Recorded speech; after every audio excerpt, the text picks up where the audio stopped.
You're watching 12 WKRC TV, a new generation of news. This is 12 Newsmakers. The UC Bearcat was waiting with open arms for Nancy Zimpher, the university's new president, when she arrived on campus October the 1st. In an age when knowledge workers are the key to the region's economic future, Zimpher's appointment is critical, not just to the faculty and students in Clifton, but to everyone in the region. Great cities and great universities thrive reciprocally on each other's strengths. Good morning and welcome to Newsmakers. Nancy Zimpher was born in Gallipolis, Ohio, and earned her bachelor's, master's, and doctoral degrees from Ohio State University. She has served as a professor and dean of the College of Education and executive dean of the professional schools at Ohio State. From 1998 until this past summer, when she accepted the presidency at the University of Cincinnati, Dr. Zimpher served as the chancellor of the University of Wisconsin-Milwaukee. Nancy, welcome to Newsmakers and welcome to Cincinnati. Well, thank you, Dan. Let's start out by talking a little bit about the university in its own rights. I mean, obviously, you very much, all the stories at the time that you were selected, the people on the selection committee had these wonderful things to say about how you already knew a lot about the university, you'd already understood a lot about the dynamics of the University of Cincinnati. What is it that you perceive as the strengths of this university that attracted you to come after this job? Well, the way I would start is sort of contextually. People like to work in certain kinds of universities. I've always been a public school, public higher education person. That's my orientation. And so when I considered this possibility, I thought, well, here are the things that UC categorically has going for it. It's a big public institution. It's a research university. It's a diverse institution. It's got a huge program array from bachelor's to master's to doctorate. I love the fact that it had a medical center and all that goes along with that, a law school. Some of the program opportunities that I hadn't had at the University of Wisconsin-Milwaukee. And then when I probed deeper, I realized that it had really practically rebuilt itself. That its endowment had been impressive for a long time, that it had this 200,000 alumni, and if you just add all those characteristics, those are huge building blocks for the future. And in the final analysis, that's really what attracted me back to my home state. Okay. And coming back had something to do with it. It did, yeah. It did. What are some of the things that you could imagine as you when you look at a place, one thing as an opportunity, one thing is always to say, what are its strengths, what attracts me there? Mm-hmm. The other question is always, gee, what do I think I could do? What was it that was in your mind as you learned more about the university and in the time that you've been here that you think you might be able to bring to the equation? Well, I don't have the absolute perfect analog for this, but it's way beyond a diamond in the rough. But on the other hand, there are so many aspects of the University of Cincinnati that I think are exposed, where people are not aware, from the signature architecture of the campus to internationally ranked programs, to the economic impact of the institution, the just wide open biomedical partnerships that we have and can have with business and industry. So I used to say early, 2 or 3 months ago, people were very congratulatory, actually told me I was lucky to get this job. Mm-hmm. I think that was my family that said that. And my response is, I know, and you don't know the half of it. So I love the idea of exposing or disclosing or promoting an institution that is somewhat undiscovered. One of the things that I saw in some articles that have been written from the time that you were hired, you talked about maybe the development of more cross-disciplinary programs at the university. Is that something that you still see as an area of opportunity? Absolutely. And concretely, what might that mean? Well, I wanted to add, I like coming to a place that's hungry to grow more. Mm-hmm. So a big element of what I see at UC is people just really eager to take the next step. And a part of it is the physicality of our campus. We have a west campus and an east campus. They are connected by a huge and somewhat unwieldy thoroughfare that's hard to traverse by car, let alone by foot. So we're really working on the integration of the medical school, and therein is housed nursing, pharmacy, allied health, and medicine, with the arts and sciences, with the arts, with engineering. So a great example is the relationship between engineering and medicine. Engineers bring a lot to the mechanical, technical, robotic capabilities of medicine. Bench scientists in the biological sciences, in mathematics, bring their expertise to the kind of research we are doing in technology and biotechnology. So those are obvious relationships. The relationship between medicine and ethics, medicine and law, the relationship between education and health, children coming to school healthy and ready to learn. So it's just a world of interdisciplinary connections. Anybody who's ever worked on a college campus, especially one as large as UC, knows that getting people from different disciplines, different departments, much less different schools and colleges, to really cross those lines and really talk with each other and really work with each other. It all sounds good, but it's not easy to pull off. Yeah, and you can't just talk about it. You know, you have to do it. And I think what's starting at the University of Cincinnati is a very timely strategic plan for our academic priorities. We have this fabulous physical facility, physical plant. Our campus has really just been reinvented in the last 15 years physically.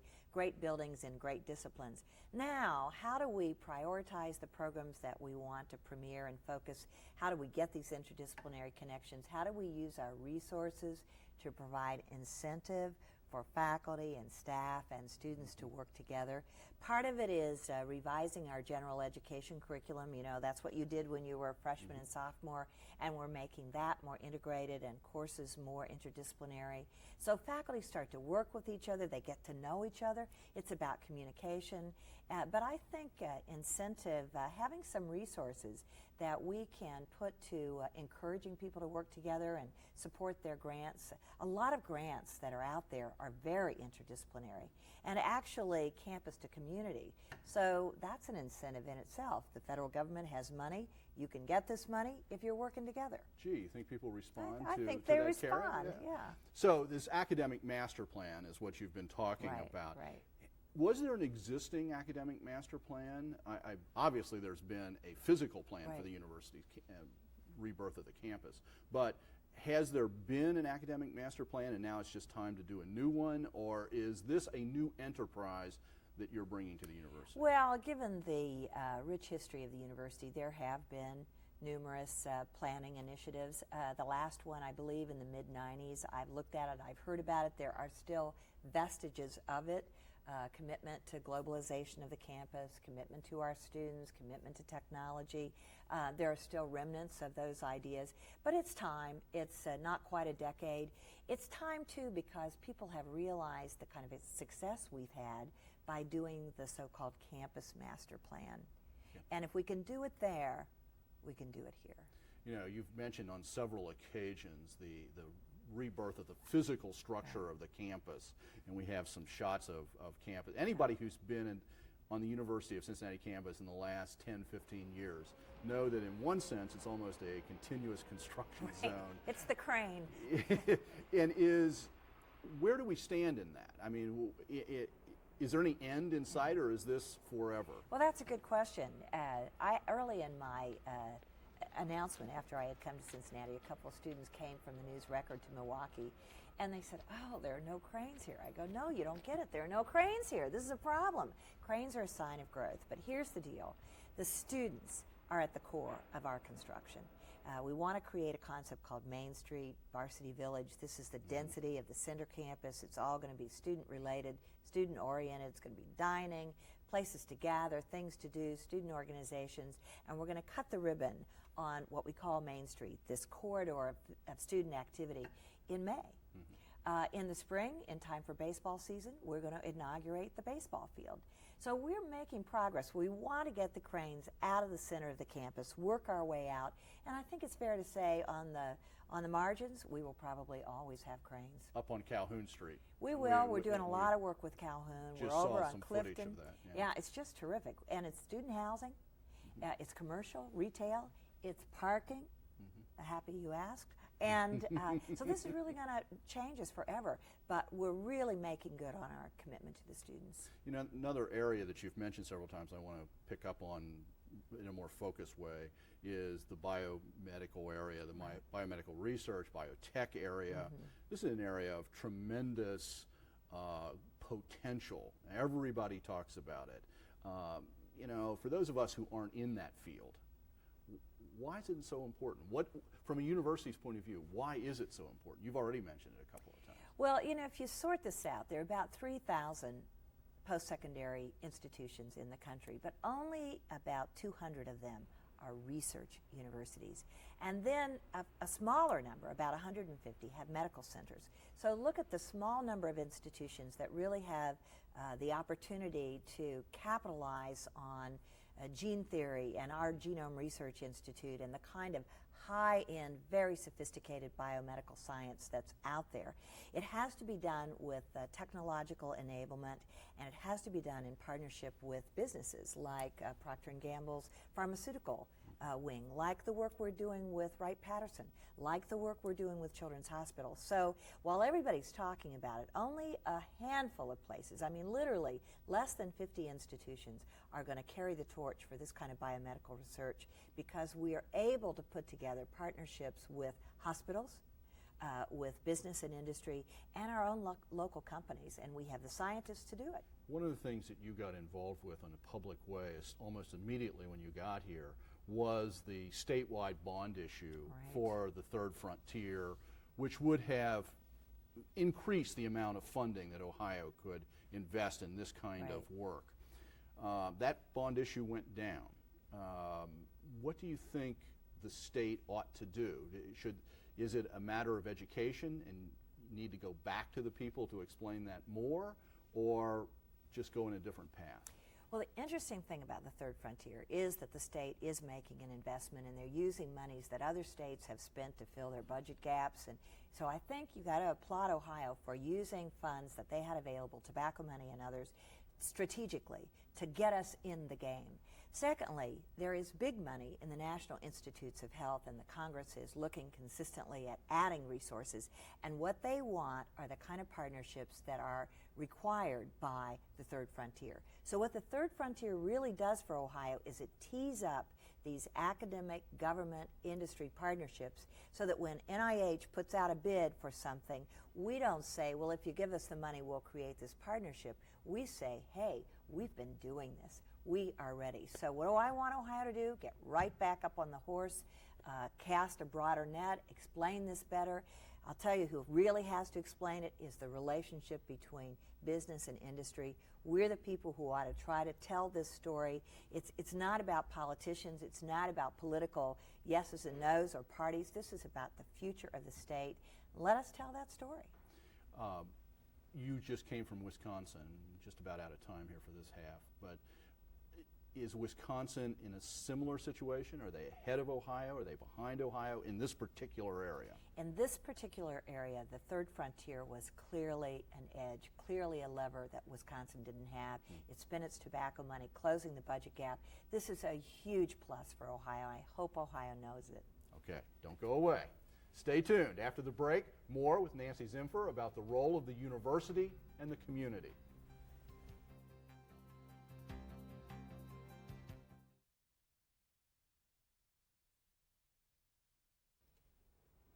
When we think of UC, we tend to think about a campus and its buildings, but the university is in reality a vast resource pool capable of impacting almost every aspect of the quality of the contemporary and future life of the region. Welcome back. When you were at the University of Wisconsin-Milwaukee, you really sort of became famous for the Milwaukee idea, for connecting that institution to the urban environment that it was in. What's your view about the relationship of the university to the community it sits in? Well, I think it starts sort of fundamentally, one of the reasons I like public higher education is the built-in commitment to society and quality of life issues that, to me, say you must do very theoretical and esoteric research and serve various programs, but at the same time apply your research and make a difference to the quality of life of our communities. So I think it's just obvious. Give some concrete examples of what it was that you did in Milwaukee that, I mean, truly captured people's imagination. As I mentioned to you, we have friends in that area who were just so excited about what you did up there. Not necessarily saying exactly how you would apply it to Cincinnati, but what did you do in Milwaukee? Well, the interesting thing about the University of Wisconsin is that it was founded on this concept of the Wisconsin idea, which we just sort of plagiarized and made it urban, that the boundaries of the university should be the boundaries of the community, the state, and beyond. What a wonderful way to say that there is this seamless relationship between the university and the community. So we worked on water quality. We built a model house that was affordable and built with sustainable products that we hope to grow blocks of. We created a nonprofit management school so that people who are in the nonprofit sector could have training. We worked with the Milwaukee Public Schools. We worked with community health centers. And in every case, we used our research. We did instruction in the community, on the campus, at all levels, bachelor's, master's, doctorate, and we were serving the community. And I've always said of the triadic mission of universities, research, teaching, and service, the key is how those three things relate.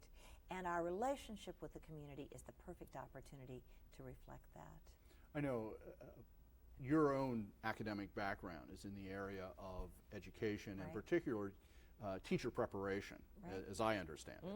You're right. And you have a particular view about how a university can help prepare and continue to improve teacher quality. Right. Education, public education in this city, like every other city in the United States, is a major issue. What could the university be doing, maybe, in your mind, to do that sort of preparation of teachers? Well, first of all, you got to know that the University of Cincinnati is already out there. It's not as if I'm coming to this university and saying, hey guys, we need to connect to the community. We've always connected with the community. But I think the key is to be strategic. Our relationships with the Cincinnati Public Schools are long-standing. There's a project in this high school. There's a special thing in this elementary school. We work with intern teachers.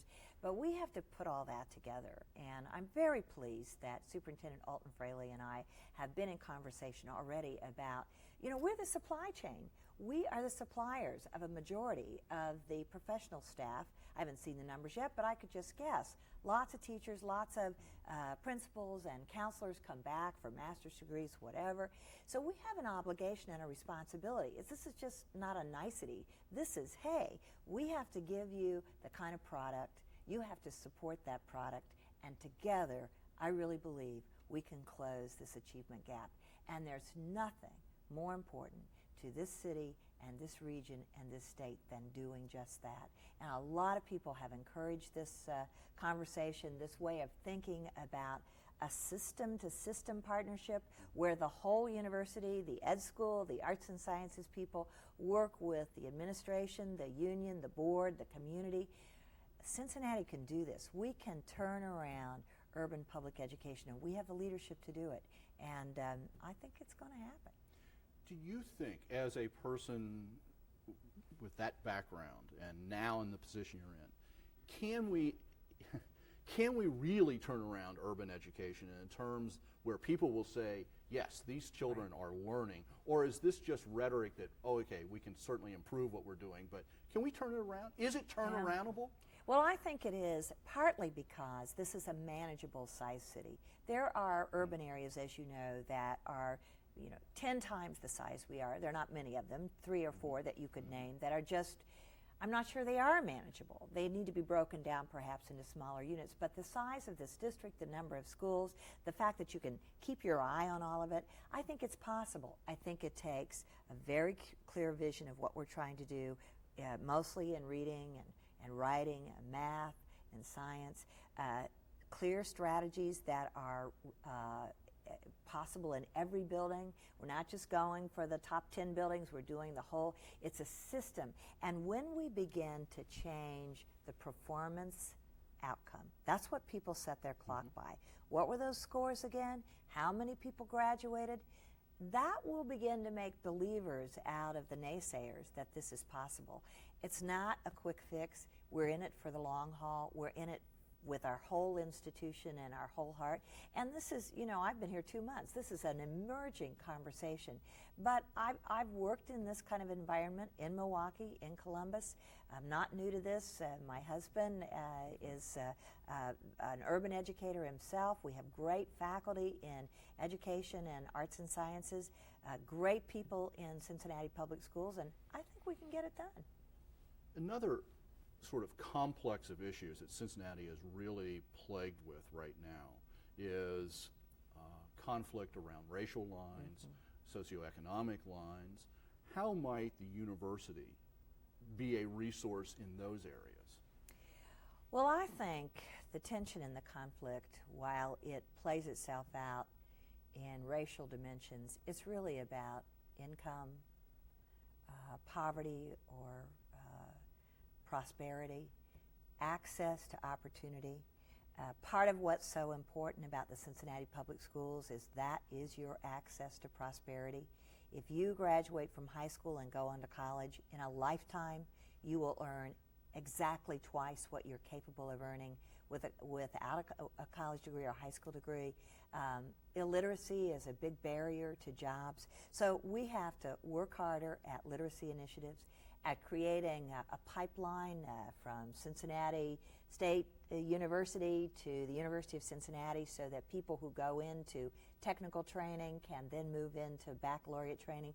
Ohio is an undereducated state. We are something like 46th in the country in terms of the number of bachelor's degrees possessed by our citizenry in this state. So we're an educator. That's what the University of Cincinnati does. So I think the creation of jobs, the creation of job training, working on literacy. Race relations are certainly part of it. Talking about culture, we have a wonderful program at UC that is very community-based called the Just Community. But you know what? Getting people in the workforce and helping them be independent, that's what places like the United Way are about. We can be a great partner there. In relationship to that, I mean, there's some decisions that have been made recently, not by you, made before. That was to end the University College, which was a way that a lot of people who weren't quite prepared for college mainstream had a foot in the door. At the same time, the state of Ohio, if I understand it correctly, has made some decisions about cutting funding, or maybe it's on the table still, cutting funding for remedial education. How does that impact those very goals that you were just talking? Well, you really asked the right question. There is an outside perspective on closing of evening college and university college that we have stepped away from access. Nothing could be further than the truth. What we found is that people were coming in using the vehicle of university college or evening college, and they weren't exiting. The graduation rates weren't anything that we could be proud of. So what we've really done is connected our freshmen to the schools and colleges where they will ultimately get their degrees. This is a center where access and transition is our highest priority, so there will still be people, young people, coming into the university without a declared major, but we're going to work as hard and as fast as we can to get them situated in the school because we know that's where graduation rates are soaring. So we actually took this action to increase success at UC. Well, we're out of time. Thank you very much, and you're just at the beginning. And as this develops, I hope you will come back again and talk about, you know, the Cincinnati idea and what you're doing. So thank you, Dan. And good luck. Thank you for very being much. here. Thank you for making Newsmakers a part of your Sunday morning. We leave you this morning with some more scenes from Dr. Zimpher's arrival on the UC campus back in October. Have a good week.